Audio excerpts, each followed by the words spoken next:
Boker Tov, où doit-on allumer la Hanoukia? On a ce principe-là qui se retrouve entre autres dans la fête de Hanouka, le principe de Pirsoumer Nissa, publier le miracle. Alors, lorsqu'on habite au rez-de-chaussée, lorsqu'on habite au premier étage, deuxième, voire au plus tard, au plus haut, troisième étage, qui correspondrait donc à quasiment 10 mètres de hauteur entre le rez-de-chaussée et l'étage de laquelle on habite, donc troisième étage, eh ben on allumera la Hanoukia à sa fenêtre, la fenêtre qui donnera sur la rue, afin que les passants, même si ce sont des non-juifs qui seront devant notre maison, pourront voir la lumière de la Hanoukia. Si on habite par contre à plus de 3 étages et qu'il n'y a pas d'immeuble en face de notre appartement, alors nous mettrons la lumière, la bougie de Hanouka, la Hanoukia, à l'entrée de chez nous, à notre gauche, lorsqu'on rentre, puisque à droite nous serons avec la Médouza, donc ainsi nous serons entourés de misot. Ça, c'est le premier élément qu'il faut savoir pour réaliser la Misa comme il se doit, afin que si par exemple quelqu'un est à l'étranger et qu'il n'a personne qui allume chez lui, il est célibataire par exemple, alors le fait qu'il verrait ces lumières de Hanouka depuis l'extérieur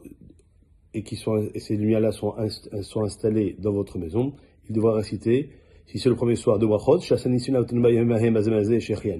les autres soirs, uniquement la bracha de Sheasanissim, la avotenu, bazeman azeh. Deuxième chose, a priori, il faut placer la Hanoukia près de la porte, donc, on a vu, à une hauteur de plus de 3 tefarim, donc 3 tefarim c'est à peu près 25 cm, et moins de 10 tefarim, donc moins de 1 mètre. La raison pour laquelle la Hanoukia doit être posée dans ces distances-là, c'est pour que si c'est trop plus bas, on ne verra pas, et si c'est trop haut, eh ben on sera dans l'impossibilité de la voir. Et donc, on doit sur la notion c'est de personnalisme, car sinon, on devrait se donner beaucoup plus de latitude. Car si on pourrait dire, personnalisa, je publie le miracle, alors on pourrait dire, on met à une hauteur, mais si c'est à une hauteur très très importante, le commun des mortels ne pourra pas voir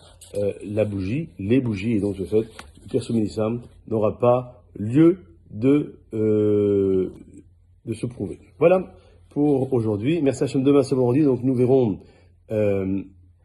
Dvar Torah, c'est la paracha de Vaishla, et dimanche, Bézrat Hachem, nous reprendrons dans la Chod de Hanouka avec encore plus de détails sur